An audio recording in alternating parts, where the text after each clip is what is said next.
Yo, yeah, man, I'm like editing this video while I'm shooting the next video, and like I'm just gonna keep it coming. Um, I'm sitting with the question that asks, like, what's it all for? You know, like, what are the experiences we're going through supposed to teach us, right? And it struck me that like someone asked like, yo, how are you putting out so many videos? Like you're not chilling. And I was like, bro, like, when I'm at work, my output and the expectation of my output is very high. Like, I'm not chilling, like, I work as a copywriter, so I can be working between like 3 campaigns, 3 brands, 3 different ideas, all with like smaller little bits of output, like feeding and pumping machines and beasts, bro. When I'm in the studio painting, I can be working between anything like 4 paintings or like 6 paintings in a day. And if I'm like there for a week, like we have an exhibition. It's like a lot of pieces don't make it out. So right now it's the same. Like I'm like trying to push 3 or 4 videos a day because like these ideas are in my mind and like they need to come out. So yeah, that high output type of like mentality is something that I feel like I've learned over time. I went as far as working in a factory.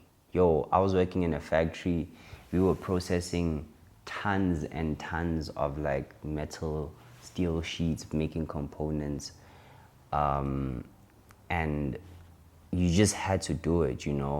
But I'm like, what happens if you're self-authored? If I'm going through what I'm going through now, and then you still get to a place where you become self-authored, you would still be able to do all of that shit, but for yourself.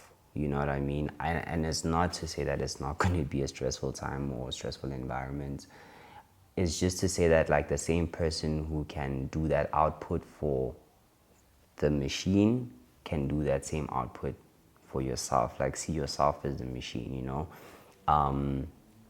In the book that I'm reading, it was speaking about like employing yourself. Like, sometimes when you have an idea or a plan, you need to like employ a designer or employ a writer or employ a logistics person, employ a driver, a cleaner. Like employ the versions of yourself in you to do that. Be the boss now. And then it's like the same person who can work for like a 500 rand gig can work for a 2 million rand gig. Like I don't even think that's different. You know what I mean? And all it needs is for you to shift your perspective and just chill on the 5 clipper and just go for the 2 meter.